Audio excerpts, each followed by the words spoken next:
Welcome back, ladies and gentlemen. Today we are going to be talking about probably one of the most underhyped, underloved, underappreciated cryptocurrency projects out there that is doing the most. XRP steals the spotlight most of the time, but XLM, ladies and gentlemen, I believe is going to be just as impressive. And we'll talk about some fundamental differences between these two projects. Straight off the bat, I think XRP is more of a kind of institutional grade DLT ledger that institutions are far more likely to leverage, whereas XLM is more kind of focused on people and actually solving that remittance problem more locally with various foundations and forums like the World Economic Forum, Boo, and other people like that. So we're going to be diving into XLM. We're going to be taking a look at the price towards the latter half of the video because I truly think XLM offers an unbelievable opportunity. Now, that's not financial advice. It's an opportunity I've taken. We're massively up, and so is my entire community on the likes of XLM. We also hold XRP. My XRP holding is slightly bigger than my XLM holding, but I think XLM is going to do spectacularly. Certainly, we've been looking at a price prediction in the Patreon taking it to maybe $17, which sounds out of the realms of possibilities. But if this technology is to be as impactful as I believe it to be, and that's based on this big wedge pattern that we've had since 2017, is it that far out of the realms of possibility to expect Stellar to get to a few $100 billion in terms of market cap? I don't believe so. So this is going to be a jam-packed video. What we're going to do to kick things off is take a look at what's been said over at Davos by Daniela. Daniela is just an amazing individual. She is extremely eloquent.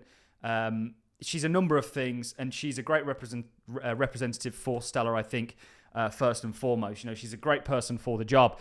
She kicks things off with the impactful nature of this technology, and it kind of separates what's going on with XLM from what's going on with XRP.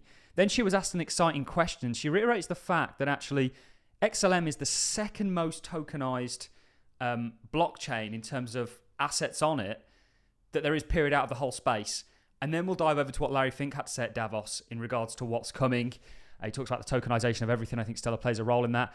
And then we're going to dive into some price action, guys. This is going to be a jam-packed one. Don't miss it. Like, comment, and subscribe if you're not already, because we bring you updates just like this one daily on your favorite cryptocurrencies. Let's dive into clip number one from Davos. Now, Stellar does a lot of work with this. We talked about it in a previous panel as well. What are the real-world impact that you're seeing with blockchain and what Jenny was talking about earlier? Well, one of the things, what Jenny's doing and what Franklin Templeton has been doing since 2019, which is insane to me because they were the first ones to the market with respect to this, and they were the first ones who went to the SEC. And by the way, that part of the SEC was actually working in the United States to actually get these things approved. But the fact that it is taking these assets and eventually, hopefully, I would love the idea to get these to yield-bearing assets to be able to be leveraged in payments because, frankly, that's what everybody wants. You want to be able to get interest on your money even when it's just sitting there for a few minutes. And so I think that that's a really, really important piece of it. What we see so much on Stellar, and when I talked about velocity instead of volume, there's so much focus on volume in this industry and how much volume is on the chain with respect to this asset. But really what the point of this, this technology is that you can actually move assets extremely quickly, peer-to-peer, and get them without borders all over the world. So it should be about velocity and usage. And that's what we see so much on Stellar, is we see people building all over the world and they can actually transact in, there's this one great story about this company, Decaf, who builds a wallet on Stellar, where they're actually leveraging the USDC in Colombia, San Francisco, Colombia, so that they can actually pay gig workers there. These people now take the money, they can move it off chain through MoneyGram, they get their local currency, and they spend it in their small town of San Francisco. And so therefore, they're able to create, we call it on-chain effects. So they get to be able to take the money, it gets used very quickly, it gets off-chain very quickly, but then it's used locally. So it actually improves the local economy. That's the value of blockchain. That's what blockchain does so beautifully. And we're seeing this happen all over the world. And we're seeing, just think about the UNHCR. They're delivering aid into Ukraine, into Argentina, leveraging the Stellar network. And for them, even though it's only been $5 million that they've actually sent through the blockchain, they've saved $12 million using blockchain technology versus all of their cash-based assistance. That's the value of blockchain. Also, the end user receives it in less than 3 minutes. They have to do the wallet, they sign up for the wallet, they register, but they receive the aid in their wallet in less than 3 minutes. That's crazy, but that's what blockchain does. And this is the part that we don't talk about and haven't talked about for so long because there's been so much negative attention with respect to this regulation, not just in the US, by the way, outside the US, but these are the kinds of things that help everyone in every country, and this is what we want to see more of. Wow, like I say, she's a great representative for Stellar. And I think that's a bit of a separation between Stellar and XRP. I think Stellar is going to be used by institutions, but it's kind of more on the ground, if that makes sense, and kind of retail application focused than perhaps institutionally focused. And through that, they're going to democratize the bond market, the stock market, et cetera, et cetera. We'll look at what Larry Fink has to say on this all. What I want to do now, guys, is dive into the second clip that I have for you, which is it's in her giving a response to a question that was asked. And she reminds people that this is the second most used blockchain. Also, she talks about cost savings. Franklin Templeton have issued, one of the Franklin Templeton individuals is up there. They said not that long ago that we can use traditional rails or we can use Stellar, which they're doing, and fractionalize our costs. That's the fundamental changes here that are so impactful. Let's dive into clip number 2. About blockchain, especially crypto, is that people don't understand that. People use it more to speculate than to understand what crypto does.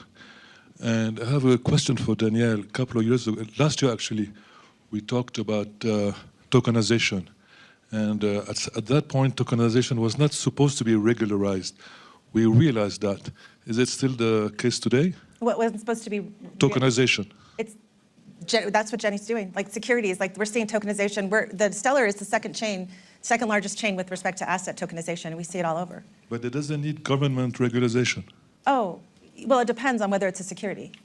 Yeah. I mean, I think that's part of the question. Part of the issue that we've been fighting for so long in the U.S. to get is regulatory framework around digital assets. And just think about like the dollar-backed assets or the euro-backed assets. Yeah. There, we actually have regulation outside of the United States on it. We don't have it in the U.S. We're hoping to get that in the next 6 months. And to get that in the next 6 months, it's going to be an insane year. Certainly an insane year for XLM. We don't want to be missing out on that opportunity. Now, that was all taking place at Davos. Let's look at what somebody else had to say about all of this, which is something that XLM is actually doing at Davos as well. Of course, I'm referring to Larry Fink and his interview from today. Let's dive into that. I'm a huge believer of crypto and blockchain and tokenization. I mean, I want the SEC to rapidly approve the tokenization of bonds and stocks. That will simplify things, make things easier. Some of the tax on BlackRock would never have to vote on a proxy vote anymore because every owner of record would be notified through a tokenization of equities. And it would save more money for more people. It would bring down the cost of ownership of stock and bonds. So those are the type of financial reforms we need. XLM going to be ushering some of those reforms in. Let's talk about XLM from a price point of view. It currently sits at 43 cents. It's up significantly from our entry. Our average entry was in the sort of 8 cents range.